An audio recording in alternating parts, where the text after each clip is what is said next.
আসসালামু আলাইকুম, ইউনিক স্কুলে স্বাগতম। তো আজকের ক্লাসে আমরা ব্যবসা উদ্যোগের পরীক্ষার জন্য সবচেয়ে কমন পাওয়ার সম্ভাবনাময় প্রশ্নগুলোকে একত্র করে তোমাদের জন্য একটা সম্পূর্ণ আকারে কম্প্যাক্ট শর্ট কোয়েশ্চেনের একটা লিস্ট তৈরি করছি। দেন আশা করছি তোমরা এই ক্লাসটি সম্পূর্ণ ঠিকভাবে করলে তোমরা এখান থেকে খুব ভালো পরিমাণে কমন পাওয়ার একটা আশা রাখতে পারো। তো চলো ক্লাসটা শুরু করি। তো প্রথমে আসি প্রথম অধ্যায়, যেটা হলো কি ব্যবসায় পরিচিতি। তো প্রথমে দেখি কি সব অর্থনৈতিক কাজ ব্যবসায় নয়, যুক্তি দাও। আমরা কি সকল অর্থনৈতিক কাজকে ব্যবসায় বলতে পারি? পারি না।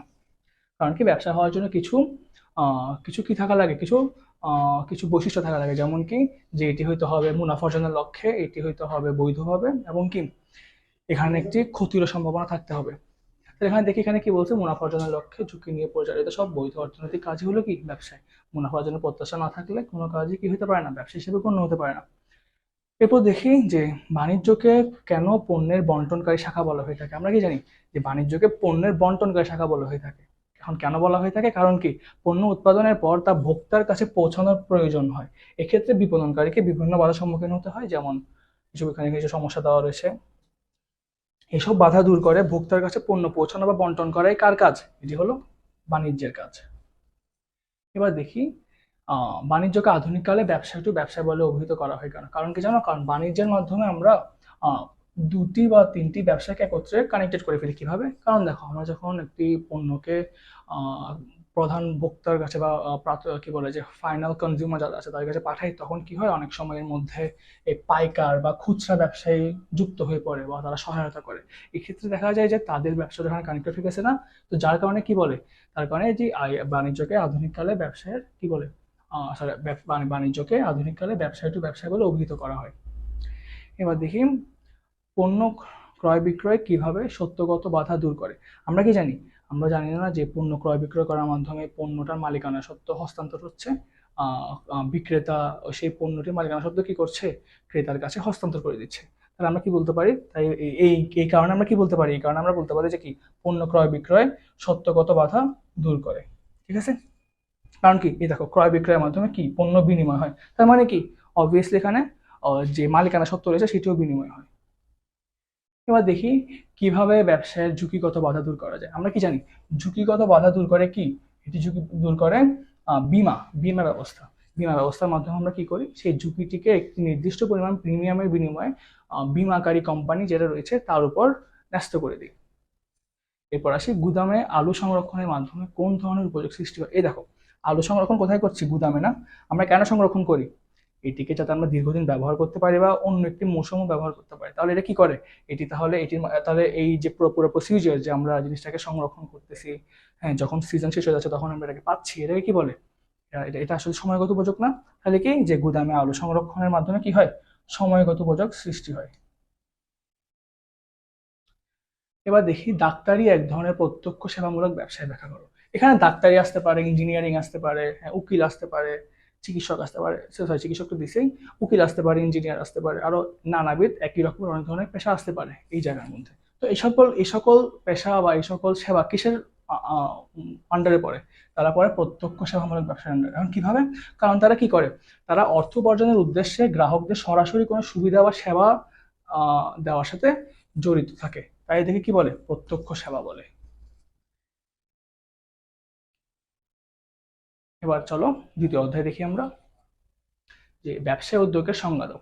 এখন দেখো জিনিসটা কি, আমরা যখন একটা উদ্যোগ নিই, আমরা প্রায় সময় একটা উদ্যোগ নিয়ে থাকি, সেটা হতে পারে কাজের উদ্যোগ, সেটা হতে পারে কোনো একটা যে কোনো কিছু উদ্যোগ হতে পারে, কিন্তু ব্যবসায় উদ্যোগ সেটা কিন্তু আলাদা। এক্ষেত্রে কি হতে পারে, এক্ষেত্রে না, এক্ষেত্রে কি হতে হবে, এক্ষেত্রে এটা কি হতে হবে, ঝুঁকি নিয়ে কোনো ব্যবসায় প্রতিষ্ঠান স্থাপন ও পরিচালনা করাকে কি বলে, ব্যবসায় উদ্যোগ বলে।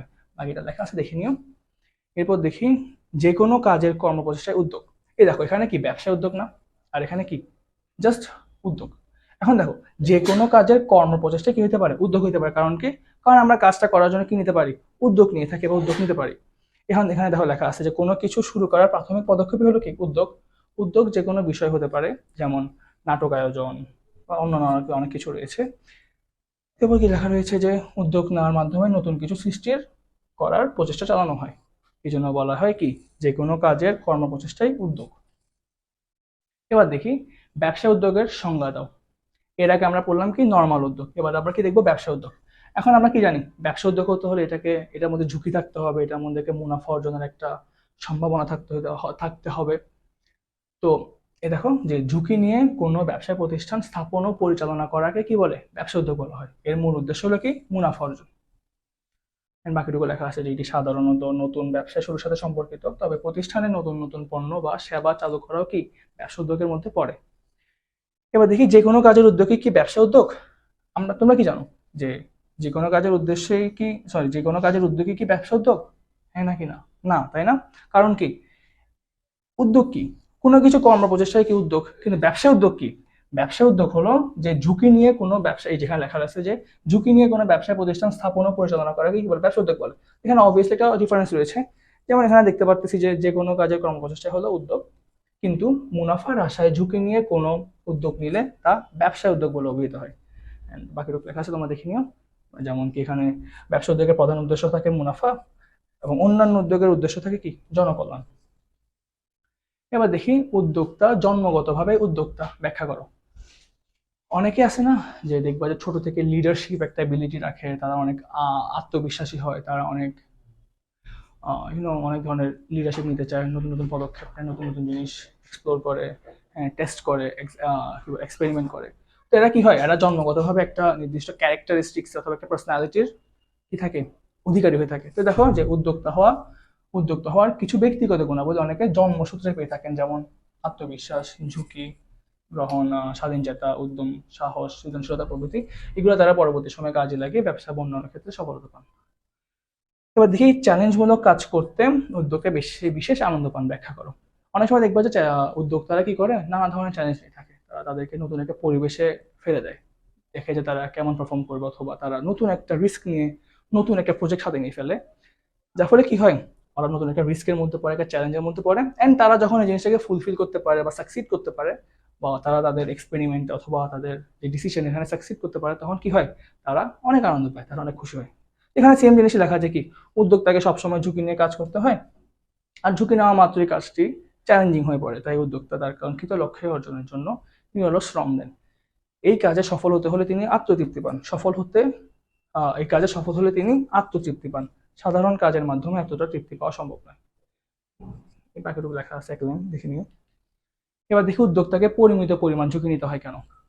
দেখো, উদ্যোক্তা যখন ব্যবসা উদ্যোগ নেয়, তার মানে কি, সে কে ব্যবসা উদ্যোগ নিচ্ছে, এখানে অবভিয়াসলি কি থাকবে, এখানে অবভিয়াসলি ঝুঁকি থাকবে। এখন তার তো সবসময় ঝুঁকি নিতে হবে, তাই না? কিন্তু সে যদি পরিমিত পরিমাণ ঝুঁকি না নেয়, সে কি তার লক্ষ্যে পৌঁছাতে পারবে, সে কি সাকসিড করতে পারবে? পারবে না। কারণ কি, কারণ সবকিছুর একটা কি রয়েছে, একটা অ্যামাউন্ট রয়েছে, একটা পরিমাণ রয়েছে। তুমি যদি ওভার কিছু করে ফেলো, তুমি যদি অতিরিক্ত পরিমাণে কিছু করে ফেলো, তুমি ভুল করবা, তুমি ব্যর্থ হবা। তাই কি হয়, তাই উদ্যোক্তা যখন কোনো একটা নতুন উদ্যোগ নেয়, তখন তার এটার যে ঝুঁকি রয়েছে এটাকে পরিমাণ করতে হয়, যেটা তোমার নর্মাল বা যেটা তোমার সাকসিড করার মতো, অথবা যে ঝুঁকিটাকে ওভারকাম করা যাবে, এমন পরিমিত পরিমাণ ঝুঁকি নিলে কি হয়, সেই লক্ষ্যে সে সহজে পৌঁছাতে পারে। আর সে যদি অতিরিক্ত পরিমাণ ঝুঁকি নিয়ে ফেলে, তার মানে কি, সে ঝুঁকিটা বাড়ায় ফেললো, তার ফেল হওয়ার চান্সেস বেশি হয়ে যাবে। তাই কি বলা হয়, তাই উদ্যোক্তাকে পরিমিত পরিমাণ ঝুঁকি নিতে হয়। এই দেখো যে কোনো উদ্যোগ নেওয়ার আগে সম্ভাব্য ঝুঁকি অনুমান করে ন্যূনতম ঝুঁকি না হলো কি পরিমিত পরিমাণ ঝুঁকি। প্রতিটি ব্যবসায় ঝুঁকি আছে, সফল উদ্যোক্তারা ব্যবসার সাথে সংশ্লিষ্ট ঝুঁকি বিচক্ষণতার সাথে নিরূপণ করেন। আরো কিছু লেখা আছে, আমাদেরকে আমি মেন জিনিসটা বুঝাই দিছি। এরপর আসি মুনাফার সাথে ঝুঁকির সম্পর্ক কেমন। আমরা কি জানি, মুনাফা এবং ঝুঁকি একটি ব্যবসায় সম পরিমাণে থাকে। যেই ব্যবসায় মুনাফা বেশি, সেই ব্যবসায় ঝুঁকিও বেশি, এবং যেই ব্যবসায় ঝুঁকি কম, সেই ব্যবসায় কি, মুনাফাও কম। ইজি। এবার দেখি রাজনৈতিক অস্থিরতা কিভাবে প্রবৃদ্ধি কমায়। মনে আছে রিসেন্টলি যখন আমাদের গভর্নমেন্ট চেঞ্জ হয়, তখন অনেক ক্ষেত্রে আমাদের দেশে ইনভেস্টমেন্ট কমে গেছিল, নানা ক্ষেত্রে অনেক প্রজেক্ট বন্ধ হয়ে গেছিল। এটা কেন হয়েছিল, কারণ আমাদের দেশে একটা রাজনৈতিক অস্থিরতা বিরাজ করছিল। এভাবে নানাভাবে রাজনৈতিক অস্থিরতা কি করে, প্রবৃদ্ধি কমায় ফেলে। যেমন রাজনৈতিক অস্থিতিশীলতা দেশের আইন শৃঙ্খলার অবনতি ঘটায়, এতে ব্যবসায়ের প্রসার সম্ভব হয় না, ফলে সম্ভাবনাময় উদ্যোক্তারা নতুন কিছু করতে আগ্রহ হারিয়ে ফেলে। এবং আবার এই ধরনের সমস্যার কারণে বিদেশি বিনিয়োগ কমে যায়, এসব কারণে দেশের প্রবৃদ্ধি কমে যায়। এবার দেখি ব্যবসায় উদ্যোগ উন্নয়নে বাধা দূরীকরণের উপায় কি। উপায়গুলো কি, বাধা দূরীকরণের জন্য কার্যকর ও বাস্তব ভিত্তিক পরিকল্পনা গ্রহণ করতে হবে। তারপরে এবং এর পাশাপাশি কি করতে হবে, দেশব্যাপী প্রচার প্রচারণা, কারিগরি ও বৃত্তিমূলক শিক্ষার ব্যবস্থা করতে হবে। এছাড়া উদ্যোক্তাদের জন্য বিনিয়োগ পরামর্শ, সহজ শর্তে অর্থ সংস্থান ও রাজনৈতিক স্থিতিশীলতা নিশ্চিত করতে হবে। তারপর শিক্ষাক্রমে শিল্পোদ্যোগ উন্নয়ন বিষয়টি অন্তর্ভুক্তের মাধ্যমে শিক্ষার্থীদের মাঝে কি করতে পারবো আমরা? শিক্ষার্থীদের মাঝে আমরা এটিকে নিয়ে একটা আগ্রহ তৈরি করতে পারবো, বা তাদেরকে আমরা আগ্রহী করে তুলতে পারবো। চতুর্থ অধ্যায় দেখি। তো প্রথমে দেখি, একজন ব্যক্তি এক মালিকানা ব্যবসায় গঠন করে। যুক্তি দাও। এক মালিকানা ব্যবসায় মালিক কে থাকে? যে উদ্যোগ নেয় সেই থাকে না? এক মালিকানা ব্যবসায় মালিক একজনই থাকে না? সে একাই মূলধন দেয়, সে একাই শ্রম দেয়, সে একাই লভ্যাংশ গ্রহণ করে, সে একাই সকল ধরনের ঝুঁকি বহন করে। তার মানে কি, একজন ব্যক্তি এক মালিকানা ব্যবসায় গঠন করে। আমরা এভাবে দেখতে পারতেছি না যে এক মালিকানা ব্যবসায়ের মালিক একজন ব্যক্তির মালিকানায় গঠিত, পরিচালিত ও নিয়ন্ত্রিত ব্যবসায়কে এক মালিকানা ব্যবসায় বলে। এই ব্যবসায় প্রয়োজনীয় মূলধন মালিক একা সরবরাহ করে। এন্ড আমি যেগুলো বললাম এগুলাই বেসিক্যালি লেখা আছে এখানে, দেখে নিও। এবার দেখি চুক্তি অংশীদারি ব্যবসায় মূল ভিত্তি। আমরা জানি না যে চুক্তি খুবই গুরুত্বপূর্ণ অংশীদারি ব্যবসায়ের জন্য। দেখি এখানে কি লিখছে। সাধারণত চুক্তির উপর ভিত্তি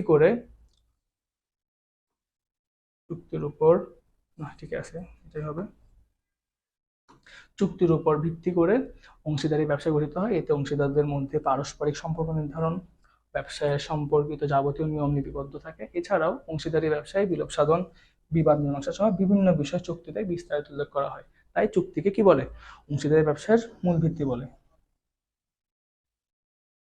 এবার দেখি, অংশীদারি সম্পর্ক সৃষ্টি হয় চুক্তি থেকে, মর্যাদা থেকে নয়। যুক্তি দাও। চুক্তি অংশীদারি ব্যবসায়ের মূল ভিত্তি। আমরা বললাম একটু আগে, চুক্তিবদ্ধ সম্পর্কের আলোকে এই ব্যবসা গঠিত হয়। এই জন্য কোনো ব্যক্তিকে চুক্তি সম্পাদনের যোগ্য হতে হয়। এক্ষেত্রে ব্যক্তির পদমর্যাদা, সামাজিক মর্যাদা, আর্থিক অবস্থা বিবেচনা করা হয় না। এই জন্য বলা হয় কি, অংশীদারি সম্পর্ক সৃষ্টি হয় চুক্তি থেকে, মর্যাদা থেকে নয়। এবার দেখি, কোনো অংশীদার অধিকার থাকা সত্ত্বেও ব্যবসায় পরিচালনায় অংশগ্রহণ না করলে তিনি কোন ধরনের অংশীদার? ব্যাখ্যা করো। এই সংজ্ঞাটা থাকলে আমরা কি বুঝবো? আমরা বুঝবো এটি হলো কি, এটি হলো ঘুমন্ত অংশীদার। এই দেখো, ঘুমন্ত অংশীদার। এবার দেখি, সততা স্টোর এলাকার বিখ্যাত একজন ব্যক্তির নাম ব্যবহার করে ব্যবসায় করে। এই ব্যক্তির ব্যবসায়ের কোন ধরনের এই ব্যক্তি ব্যবসায় কোন ধরনের অংশীদার? এখানে কি করছে? বিখ্যাত একজন ব্যক্তির নাম ব্যবহার করছে। তার মানে কি, তিনি কোন ধরনের অংশীদার? নামমাত্র, তাই না? দেখো, সততা স্টোরের উক্ত ব্যক্তি একজন নামমাত্র অংশীদার। আরেকটা বাকি ছিল ওখানে। কোন অংশীদার ব্যবসায় পাওনাদার হিসেবে বিবেচিত হয়? কে বিবেচিত হয়? আপাত দৃষ্টিতে অংশীদারকে আমরা ব্যবসায়ের পাওনাদার হিসেবে বিবেচনা করি। এই ধরনের অংশীদার ব্যবসায় থেকে অবসর নেওয়ার পরও তার বিনিয়োগকৃত মূলধন ব্যবসায় ঋণ হিসেবে দিয়ে রাখে। ঠিক আছে, এবার আসি, আপাত দৃষ্টিতে অংশীদার ব্যবসায়ের একই সাথে মালিক ও পাওনাদার। যুক্তি দাও। এটা কেন? কারণ আপাত দৃষ্টিতে অংশীদার মূলধন বিনিয়োগ করার মাধ্যমে ব্যবসায়ের মালিক হিসেবে বিবেচিত হয়। এই ধরনের অংশীদার ব্যবসা থেকে অবসর নেওয়ার পরেও তারা বিনিয়োগকৃত মূলধন ব্যবসায় ঋণ হিসেবে দিয়ে রাখে। ফলে তারা ব্যবসায় বিনিয়োগকারী বা পাওনাদার হিসেবে বিবেচিত হয়। এভাবে এই ধরনের অংশীদার একই সাথে ব্যবসায় মালিক ও পাওনাদার বিবেচিত হয়। তাহলে কিভাবে? এই সম্পূর্ণ নিয়মটা বুঝছো তোমরা? এবার দেখি, আচরণে অনুমিত অংশীদারের ধারণা দাও। আচরণে অনুমিত অংশীদার, ভালো করে দেখবা। এখানে কি বলছে? চুক্তিতে আবদ্ধ না হয়েও কথাবার্তা বা আচরণের মাধ্যমে নিজেকে কোনো ব্যবসায়ের অংশীদার হিসেবে পরিচয় দিতে তাকে কি বলে? তাকে বলে আচরণে অনুমিত অংশীদার। এবার দেখি, কোন কারণে বিশেষ ঘটনা সাপেক্ষে অংশীদারি ব্যবসায় কোন কারণে বিশেষ ঘটনা সাপেক্ষে অংশীদারি ব্যবসায় বিলোপ সাধন হয়। দেখো, অংশীদারি আইনের 42 ধারা অনুযায়ী বিশেষ ঘটনা সাপেক্ষে অংশীদারি ব্যবসায় বিলোপ সাধন হয়। ব্যবসায় নির্দিষ্ট সময় শেষ হয়ে গেলে বা নির্দিষ্ট উদ্দেশ্য অর্জিত হলে অংশীদারি ব্যবসায়ের এই ধরনের বিলোপ সাধন হয়। এছাড়া কোনো অংশীদারের মৃত্যু হলে বিশেষ ঘটনা সাপেক্ষে কি হয়? বিলোপ সাধন হয়। আবার আদালত কর্তৃক কোনো অংশীদার দেউলিয়া ঘোষিত হলে এই ধরনের বিলোপ সাধন হয়ে থাকে। এবার দেখি, কৃত্রিম ব্যক্তি সত্তা। খুবই ইম্পর্টেন্ট, এটা বুঝছো? এটা অনেক ইম্পর্টেন্ট। কৃত্রিম ব্যক্তি সত্তা সম্পর্কে ধারণা দাও। এই জিনিসটা ইম্পর্টেন্ট অনেক। ব্যক্তি না হয়েও ব্যক্তির মতো আইনগত মর্যাদা ও অধিকার অর্জন করাকে কি বলে? কৃত্রিম ব্যক্তিসত্তা বলে।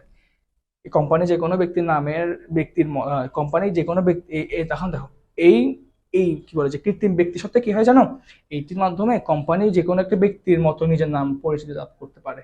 মানে এই যে কোম্পানি যায়, ধরো একটা কোম্পানি এবিসি, তারা যদি যে কোনো কাজ করতে যায়, হোক সেটা আইনগত, হোক সেটা ব্যাংকিং অন্য কিছু, তারা কি করবে, তার নিজস্ব নামে তারা এবিসি নামে নিজেদের সকল কার্যক্রম পরিচালনা করবে।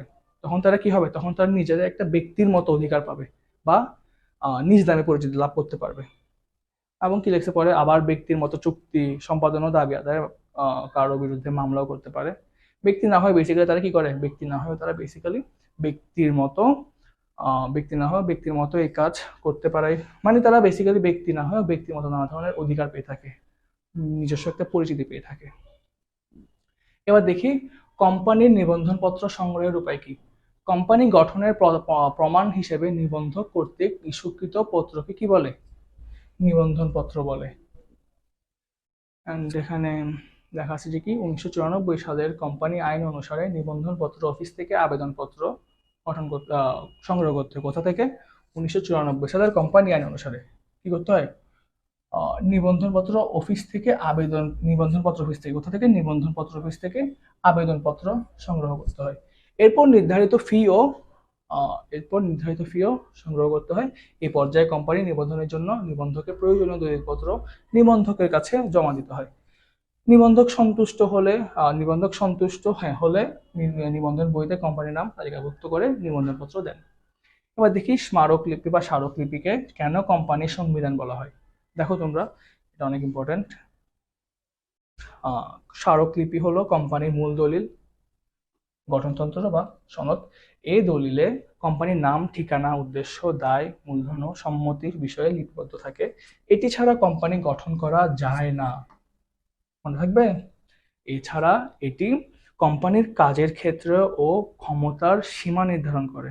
এই জন্য স্মারকলিপি, এটা একটু বলেছে, এছাড়া এই জন্য স্মারকলিপিকে কোম্পানির সংবিধান বলা হয়। এবার দেখি কোন কোম্পানিকে কার্যারম্ভের অনুমতিপত্র সংগ্রহ করতে হয়। কোন কোম্পানিকে? পাবলিক লিমিটেড কোম্পানিকে। এবার দেখি সমবায় গঠনের মুখ্য উদ্দেশ্য কি। সমবায় সমিতি কেন গঠিত হয়? যখন 4-5 জন মিলে একটা সমবায় সমিতি গঠন করে, কেন করে? তারা নিজস্ব কোনো একটা উদ্দেশ্য হাসিলের কারণে অথবা নিজস্ব অধিকার আদায়ের উদ্দেশ্যে কি করে, এটি গঠন করে। দেখো কি দেখছে, সমবায় সমিতির উদ্দেশ্য হলো সদস্যদের আর্থসামাজিক অবস্থার উন্নয়ন, নিম্ন ও মধ্যবিত্তের আয়ের লোকজন নিজেদের ভাগ্য উন্নয়নের জন্য সমবায় সমিতি গঠন করে। সমিতির মাধ্যমে তারা মধ্যস্থ ব্যবসায়ীর শোষণ থেকে নিজেদের রক্ষা করে, আর্থিক ও সামাজিক উন্নয়ন করে। ঠিক আছে, এবার চলো আমরা ষষ্ঠ অধ্যায় দেখি, যা হলো ব্যবসায় পরিকল্পনা। পরিকল্পনা ব্যবসায়ের ভবিষ্যৎ কার্যক্রমের প্রতিচ্ছবি, ব্যাখ্যা করো। পরিকল্পনা ব্যবসায়ের ভবিষ্যৎ কার্যক্রমের প্রতিচ্ছবি।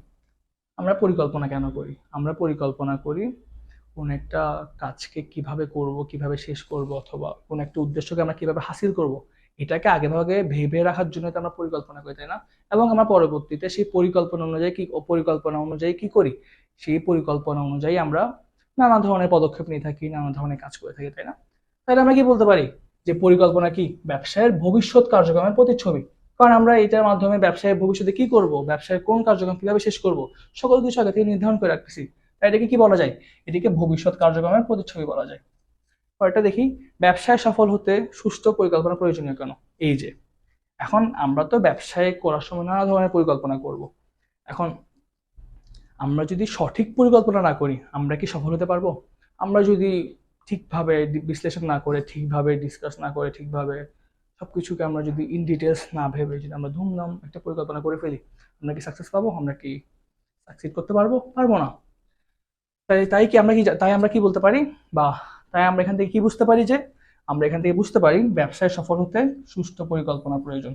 এটা তোমরা লিখে দিতে পারবো না? এখানে তাও একটা কি দেওয়া আছে, একটা উদাহরণ দেওয়া আছে, এখানে একটা আনসার দেওয়া আছে, তোমরা এটা ভালো করে দেখে নিবা।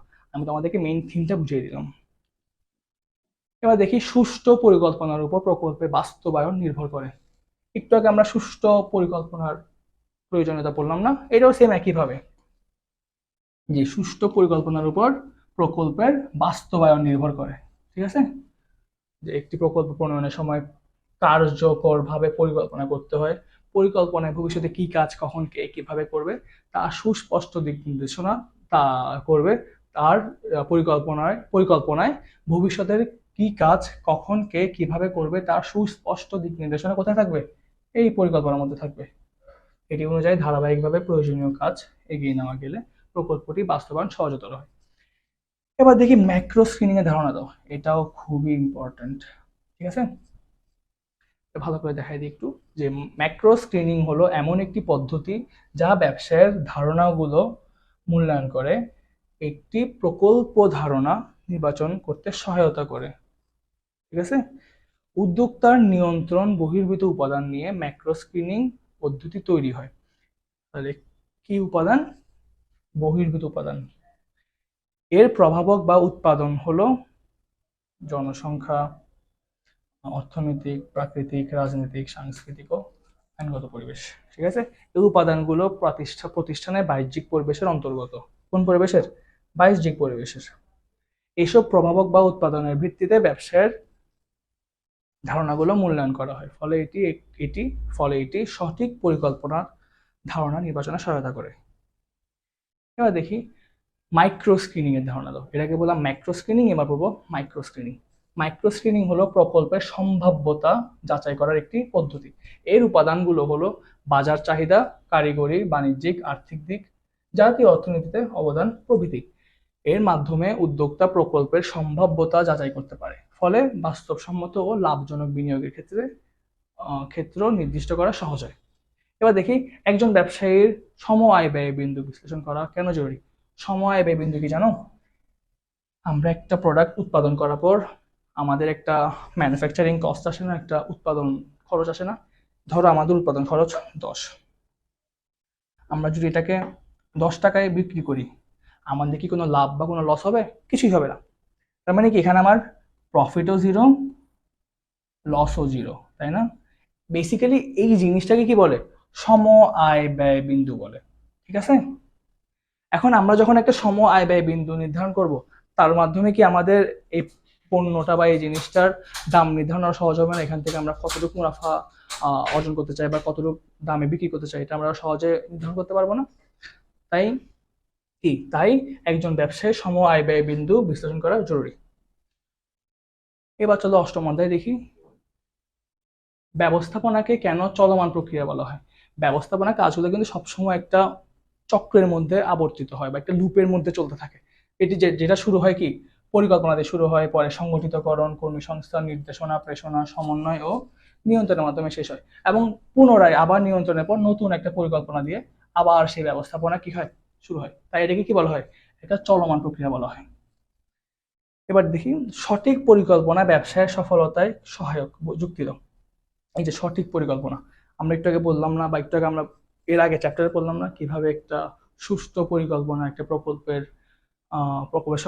সফলতা নির্ধারণ করে, কিভাবে একটা সুষ্ঠু পরিকল্পনার মাধ্যমে কিভাবে একটা প্রকল্পের বাস্তবায়ন নির্ভর করে, বললাম না? এখানেও সেম একইভাবে যে ব্যবসায়ী প্রতিষ্ঠানের অভ্যন্তরীণ ও বাহ্যিক সমস্যা মোকাবেলার জন্য পরিকল্পনা করা হয়। এই পরিকল্পনা সঠিক হলে কি হয়? ভবিষ্যৎ কার্য সুষ্ঠু ও নির্ভুলভাবে পরিচালিত হয়। এবার দেখি পরিকল্পনাকে ব্যবস্থাপনার প্রাথমিক কাজ বলা হয় কেন। কি বলছে এখানে? প্রাথমিক কাজ। আমরা সকল ক্ষেত্রে প্রাথমিকভাবে কি করি? আমরা প্রথমে এটা একটা ডিসিশন নিই না, অথবা আমরা ভেবে নিই না জিনিসটা কিভাবে করব। ব্যবস্থাপনা জিনিসটার মধ্যে এরকম, আমরা প্রাথমিকভাবে কি করি? আমরা প্রথমে পরিকল্পনা করি। এই যে দেখো, পরিকল্পনার মাধ্যমে ব্যবস্থাপনার কাজ শুরু হয়। এর উপর ভিত্তি করে কি করে এই প্রতিষ্ঠান বা সেই ব্যবস্থাপক সকল ধরনের কাজ করে থাকে। তাই কি বলা হয়? তাই পরিকল্পনাকে ব্যবস্থাপনার প্রাথমিক কাজ বলা হয়। এবার দেখি কর্মীদের মধ্যে দায়িত্ব ও ক্ষমতা বন্টন করার কাজটি ব্যাখ্যা করো। এ দেখো, দায়িত্ব ও ক্ষমতা বন্টন আমরা কি জানি? সংগঠিতকরণের মাধ্যমে আমরা দায়িত্ব ক্ষমতা বন্টন করে দিই না? তাই এখানে কি বলছে দেখো, যে সংগঠিতকরণ কর্মীদের মাঝে দায়িত্ব ও ক্ষমতা বন্টন করে। বুঝছো? এবার দেখি কর্মী সংস্থানের ধারণা দাও। কর্মী সংস্থান মানে কি? ওই যে প্রতিষ্ঠানে কর্মী যোগ দেওয়া বা ছাঁটাই করা, এইসব জিনিসই।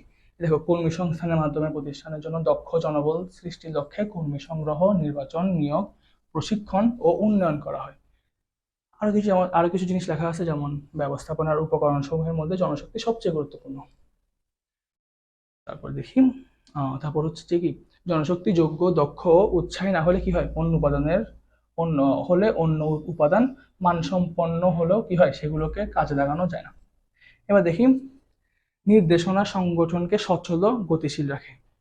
নির্দেশনা মানে কি, মানে হলো এই যে আমরা একটা নির্দেশনা দিই অথবা একটা বলি যে কিভাবে কাজটা করতে হয়, এটাই বেসিক্যালি যে নির্দেশনা একটি সংগঠনকে গতিশীল ও সচল রাখে কিভাবে, এই যে পরিকল্পনা বাস্তবায়নের জন্য কর্মীদেরকে আদেশ নির্দেশ দেওয়ার কাজই হলো কি, নির্দেশনা। তা আমরা যখন প্রতিনিয়ত নির্দেশনা দিব, তার মাধ্যমে কি হবে, কর্মীদের কাজ করাটাকে আমরা ইনশিওর করতে পারবো, আমরা কাজটাকে শেষ করতে পারবো, অথবা কাজটার যে আমাদের অবজেক্টিভ অথবা যেটা আমাদের উদ্দেশ্য, সেটাকে আমরা কি করতে পারবো, নিরূপণ করতে পারবো, অথবা সেটাকে আমরা কি করতে পারবো, উদ্দেশ্যটাকে আমরা অর্জন করতে পারবো। তাই কি বলা যায়, তাই নির্দেশনাকে সংগঠনে কি, সরি তাই কি বলি, তাই না সরি তাই কি বলা যায় যে নির্দেশনা সংগঠনকে সচল ও গতিশীল রাখে। এবার দেখি, নির্দেশনাকে কিসের সাথে তুলনা করা হয়, নির্দেশনাকে নেতৃত্বের সাথে তুলনা করা হয়। বুঝছো, যে পরিকল্পনা বাস্তবায়নের জন্য কর্মীদের আদেশ নির্দেশ দেওয়া হলো কি, নির্দেশনা। এবার দেখি, নিয়ন্ত্রণের ধারণা দাও। নিয়ন্ত্রণ, বুঝছো, নিয়ন্ত্রণ মানে ওই যে আমরা কন্ট্রোল করে না আমাদের মালিকরা, বা যে কোনো একটা কোম্পানির মালিকরা ওদের কর্মীদেরকে কন্ট্রোল করে না, এটাকেই নিয়ন্ত্রণ বলে। নিয়ন্ত্রণ হলো প্রতিষ্ঠানের পূর্ব নির্ধারিত আদর্শ মানের সাথে প্রকৃত কার্যফলের তুলনা, বিচ্যুতি নির্ণয় এবং সংশোধনমূলক ব্যবস্থা নেওয়া। ব্যবস্থাপনা প্রক্রিয়া পরিকল্পনার মাধ্যমে শুরু হয়ে নিয়ন্ত্রণের মাধ্যমে শেষ হয়। বুঝছো, এবং এই নিয়ন্ত্রণের মাধ্যমে আমরা দেখি যে আমাদের যে পরিকল্পনা বা আমাদের যে সকল অবজেক্টিভ, সেগুলা কি প্রপারলি আমরা শেষ করতে পারতেছি কিনা, আমাদের উদ্দেশ্যগুলোকে আমরা অর্জন করতে পারতেছি কিনা। এবার দেখি, নিয়ন্ত্রণ হলো ব্যবস্থাপনা কার্যপদ্ধতির শেষ ধাপ। আমরা এর আগে বললাম না যে ব্যবস্থাপনা প্রক্রিয়া পরিকল্পনার মাধ্যমে শুরু হয়ে নিয়ন্ত্রণের মাধ্যমে শেষ হয়। সেম এখানে একই জিনিস, যে নিয়ন্ত্রণ হলো কি ব্যবস্থাপনা কার্যবলীর সর্বশেষ ধাপ। ঠিক আছে, যে ব্যবস্থাপনা কার্যবলীর সর্বশেষ ধাপ হলো নিয়ন্ত্রণ। ব্যবস্থাপনা প্রক্রিয়া পরিকল্পনার মাধ্যমে শুরু হয়ে নিয়ন্ত্রণের মাধ্যমে শেষ হয়। আর একটা ছিল, কিসের মাধ্যমে পরিকল্পনা বাস্তবায়ন সহজতর হয়, কিসের মাধ্যমে, এটি হয় নিয়ন্ত্রণ কাজের মাধ্যমে। ঠিক আছে, এবার দেখি, পরিকল্পনা উদ্দেশ্য অর্জনকে সহজ করে। দেখো, পরিকল্পনা হলো ভবিষ্যৎ কার্যক্রমের প্রতিচ্ছবি বা দিক নির্দেশনা। ব্যবসায় প্রতিষ্ঠানের অভ্যন্তরীণ ও বাহ্যিক সমস্যা মোকাবেলার জন্য পরিকল্পনা করা হয়, তাই না? তাই তাই আমরা কি বলতে পারি, তাই আমরা বলি যে পরিকল্পনা কি করে, উদ্দেশ্য অর্জনকে সহজ করে। বাকিটুকু আমরা দেখে নিবা। এবার দেখি, নেতৃত্বের সংজ্ঞা দাও। এখানে দেখো, উদ্দেশ্য অর্জনকে সামনে রেখে কাজ সম্পাদনে কর্মীদের উৎসাহিত করার গুণ ও কৌশলী হলো কি, নেতৃত্ব। নেতৃত্বের মাধ্যমে অধস্তন কর্মীদের পরিচালনা ও নিয়ন্ত্রণ করা হয়। যিনি নেতৃত্ব দেন তাকে নেতা বলা হয়। এবং কি, যোগ্য নেতৃত্বের মাধ্যমে সংগঠন সুদৃঢ় ভিত্তিতে প্রতিষ্ঠিত হয়, এতে কর্মীদের সর্বোত্তম সহযোগিতা পাওয়া যায়। এবার দেখি, কর্মীদের জন্য কোন ধরনের নেতৃত্ব উত্তম। এটি হলো কি, গণতান্ত্রিক নেতৃত্ব। কেন? কারণ গণতান্ত্রিক নেতৃত্বের মাধ্যমে কর্মীদের সকল ধরনের অধিকার আদায় করা যায়। ঠিক আছে, এটার মাধ্যমে একটা প্রপার একটা ভালো পরিবেশ এনশিওর করা যায় কাদের জন্য, কর্মীদের জন্য। তাই কর্মীদের জন্য কোন নেতৃত্ব উত্তম, গণতান্ত্রিক নেতৃত্ব উত্তম। এবার দেখি, কেন একজন নেতাকে দূরদর্শী সম্পন্ন হতে হবে। দেখো, এখানে ভবিষ্যৎ সম্পর্কে ধারণা করার ক্ষমতা বা কল্পনা শক্তি থাকাই হলো কি, নেতার দূরদর্শিতা। ভবিষ্যৎ অনুমান করতে পারলে একজন নেতা সময় উপযোগী সিদ্ধান্ত নিতে পারে। এক্ষেত্রে নেতা সম্ভাব্য করণীয় আগে থেকে নির্ধারণ করে রাখতে পারে, এবং বেসিক্যালি এই জিনিসটা করতে পারলে সে যদি দূরদর্শী হয়, সে ভবিষ্যতে কোনো বাজে সিচুয়েশন আসলে অথবা কোনো একটা জিনিস চেঞ্জ হয়ে গেলে এটা আগে থেকে সে ক্যাচ করতে পারে, এবং সে ওই অনুযায়ী প্রপার একটা ডিসিশন নিতে পারে, যার ফলে কি হয়, তার উদ্দেশ্যটা অর্জন করা সহজ হয়ে যায় এবং সে কোনো বাধার সম্মুখীন হয় না। চলো এবার নবম অধ্যায় দেখি। উৎপাদক থেকে ভোক্তা পর্যন্ত পণ্য পৌঁছানো সব কাজে কি, বিপণন। দেখো, সাধারণ অর্থে পণ্যদ্রব্য বা সেবা সামগ্রী কেনা বেচার কাজকে কি বলে, বিপণন বা বাজারজাতকরণ বলা হয়। এর মাধ্যমে উৎপাদনকারীর উৎপাদিত পণ্য বা সেবা সামগ্রী ভোক্তাদের কাছে পৌঁছায়। ঠিক আছে, এটি উৎপাদক ও ভোক্তার মধ্যে সেতু বন্ধন স্থাপন করে, এবং এর মধ্যে উৎপাদক থেকে ভোক্তা পর্যন্ত দ্রব্য সামগ্রী পৌঁছানোর সব কাজই এদের অন্তর্ভুক্ত, যেমন এর মধ্যে রয়েছে ক্রয় বিক্রয়, পরিবহন, গুদামজাতকরণ, প্রমিতকরণ, পর্যায়করণ প্রভৃতি। ঠিক আছে, এবার আসি কার্যকর বিপণন কিভাবে উৎপাদন বাড়ায়। কার্যকর বিপণন, ঠিক আছে, পণ্যের বিক্রয়ে গতিশীলতা আনার মাধ্যমে বিপণন উৎপাদন হ্যাঁ, পণ্য বিক্রয়ের গতিশীলতা আনার মাধ্যমে বিপণন উৎপাদন বাড়াতে সহায়তা করে। ব্যবসায়ের সফলতার জন্য পণ্য শুধু উৎপাদন করলে হয় না, বরং উৎপাদিত পণ্য বা সেবার যথাযথভাবে ভোক্তার কাছে পৌঁছাতে হয়। এই কাজ বিপণনের মাধ্যমে করা হয়। এভাবে ক্রেতা ও ভোক্তার মানসম্মত পণ্য বা সেবা পেয়ে থাকে, ফলে পণ্যের চাহিদা ও বিক্রি বেড়ে যায়। বুঝছো? বেশ, এই পুরো জিনিসটা যখন হয়, যখন একটা কার্যকর বিপণন হয়, এর মাধ্যমে কি হয়, আলটিমেটলি এর মাধ্যমে পণ্যের চাহিদা ও বিক্রি বেড়ে যায়। তাহলে এটার মাধ্যমে কি করতে হবে, যদি পণ্যের চাহিদা ও বিক্রি বেড়ে যায়, তার উৎপাদন বাড়াতে হবে না? অবভিয়াসলি হবে। এবার দেখি বিপণন কার্যবলীর ধারণা দাও। বিপণন অনেকগুলো কাজের সমষ্টি। যেসব কাজের মাধ্যমে উৎপাদকের কাছ থেকে চূড়ান্ত ভোক্তা পর্যন্ত পণ্য পৌঁছায় সেগুলোকে কি বলে, বিপণন কার্যবলী বলে। এর মধ্যে রয়েছে কি, ক্রয় বিক্রয়, পরিবহন, গুদামজাতকরণ, পর্যায়করণ, প্রমিতকরণ, তথ্য সংগ্রহ প্রভৃতি এবং ইত্যাদি অনেকগুলো কাজ। এবার দেখি পেঁয়াজ, টমেটো প্রভৃতি পচনশীল দ্রব্য সামগ্রী সারা বছর পাওয়া যায় বিপণনের কোন কার্যবলীর মাধ্যমে। এই দেখো কি বলছে, সারা বছর পাওয়া যায়। এখান থেকে কি বুঝতে পারি আমরা, এখানে সময়গত উপযোগ বোঝাচ্ছে না? সময়গত উপযোগ, সময়গত উপযোগ কি, কোনটা আমাদের সময়গত উপযোগ সৃষ্টি করে? গুদামজাতকরণ না? দেখো গুদামজাতকরণ কি বলছে, পেঁয়াজ, টমেটো প্রভৃতি পচনশীল দ্রব্য সারা বছর পাওয়া যায় বিপণনের গুদামজাতকরণ কাজের মাধ্যমে। এবার দেখি জনাব আলম তরমুজ পাইকারি কিনে আকার মান অনুযায়ী বিভিন্ন শ্রেণীতে ভাগ করে বিক্রি করেন। এখানে দেখো কি অনুযায়ী করতেছে, আকার মান অনুযায়ী। ঠিক আছে, আকার এবং মান অনুযায়ী বিভিন্ন শ্রেণীতে ভাগ করতেছে। এই জিনিসটাকে কি বলে জানো, এই জিনিসটাকে বলে পর্যায়িতকরণ। এবার দেখি ব্যবসায় ভোক্তা বিশ্লেষণ প্রয়োজন হয় কেন। এবার দেখো, চাহিদা পছন্দ অনুযায়ী পণ্য সরবরাহ করার জন্য ভোক্তা বিশ্লেষণ প্রয়োজন। ক্রেতা বা ভোক্তার রুচি, চাহিদা, বৈশিষ্ট্য ও আগ্রহকে বিশ্লেষণ ও মূল্যায়ন করা হলো কি, ভোক্তা বিশ্লেষণ। ভোক্তা বিশ্লেষণ ছাড়া কখনো পরিপূর্ণ ভোক্তা সন্তুষ্টি বিধান করা সম্ভব হয় না। এই ধরনের বিশ্লেষণের মাধ্যমে ভোক্তার চাহিদা অনুযায়ী পণ্য সরবরাহ করা যায়। দেখছো, যখন আমরা প্রপারলি ভোক্তা বিশ্লেষণ করি তখন আমরা বুঝতে পারি ভোক্তা কি চায় কি না চায়। তো আমরা যখন আমরা এটা জানবো সে কি চায় না চায়, তখন আমরা সহজে কি করতে পারবো, ওই অনুযায়ী পদক্ষেপ নিতে পারবো না? তো এখানে কি বলছে যে এই ধরনের বিশ্লেষণের মাধ্যমে ভোক্তার চাহিদা অনুযায়ী পণ্য সরবরাহ করা যায়। তাই ব্যবসায় কাঙ্ক্ষিত লক্ষ্য এবং যথার্থ ভোক্তা সন্তুষ্টি অর্জনের জন্য ভোক্তা বিশ্লেষণ অপরিহার্য একটি বিষয়। এবার দেখি বিক্রয়িকতা। এটা কি, বিক্রয়িকতা। বিক্রয়িকতা কি, বিক্রয়িকতা হচ্ছে বিক্রয় কর্মীর ক্রেতা আকর্ষণ করার বিশেষ কৌশল বা দক্ষতা। এর মাধ্যমে সম্ভাব্য ক্রেতার কাছে পণ্য বা সেবা সামগ্রী বিক্রি করা সম্ভব হয়। মূলত ব্যক্তিগতভাবে ক্রেতাকে পণ্য কিনতে উৎসাহিত করার কৌশলই কি, বিক্রয়িকতা নামে পরিচিত। এবার চলো আমরা একাদশ অধ্যায় দেখি, মূল্যবোধের ধারণা দাও। এই দেখো মূল্যবোধ কি, যে জ্ঞানবোধ এবং আচরণ সমাজ মূল্যবান ও অনুকরণীয় মনে করে তাকে কি বলে, মূল্যবোধ বলে। একজন ব্যক্তির বিশ্বাস, ধ্যান ধারণা, মতামত থেকে মূল্যবোধ সৃষ্টি হয়। মূল্যবোধ এই বিষয়গুলো মানুষের মধ্যে ধীরে ধীরে স্থায়ীভাবে গড়ে ওঠে। এটি মানুষের স্থায়ীভাবে বিশ্বাস এবং সত্য বলে মনে করে। এটি মানুষ কি করে, স্থায়ীভাবে বিশ্বাস এবং সত্য বলে মনে করে। একজন মানুষের আচরণের মানদণ্ড সম্পর্কে ধারণা দাও। দেখো, মানুষের আচরণের মানদণ্ড হলো কি, নৈতিকতা। ন্যায় অন্যায় ভালো মন্দের বিচার করে সঠিকটি বেছে নেওয়াই হলো কি, নৈতিকতা। এটি মানুষের দৈনন্দিন কার্যক্রমের সাথে জড়িত। এটি মানুষের মাঝে সচেতনতা বাড়ায়। মানুষ আচরণের মানদণ্ড মেনে চললে তা সমাজে সবার জন্য কি হয়, মঙ্গলজনক হয়।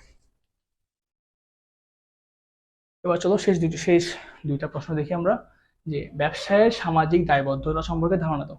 সমাজ ও সমাজ সংশ্লিষ্ট পক্ষসমূহের প্রতি ব্যবসায়ের কর্তব্য পালনের দায় হলো কি, দায় হলো ব্যবসায়ের সামাজিক দায়বদ্ধতা।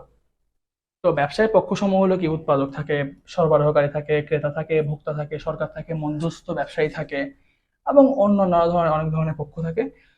তাই ব্যবসায় কি করতে হয়, ব্যবসায়কে এই সকল পক্ষের প্রতি দায়িত্ব রেখে তাদের নিজস্ব কার্যক্রম পরিচালনা করতে হয়। যাতে কোনো পক্ষেরই দায়িত্ব বা কোনো পক্ষেরই অধিকার ক্ষুণ্ণ না হয়। ব্যবসায় হলো একটি সামাজিক প্রতিষ্ঠান। যুক্তি দাও। দেখো, যে ব্যবসায় যাবতীয় কাজ সমাজকে ঘিরে হয়ে থাকে বলে একে সামাজিক প্রতিষ্ঠান বলা হয়।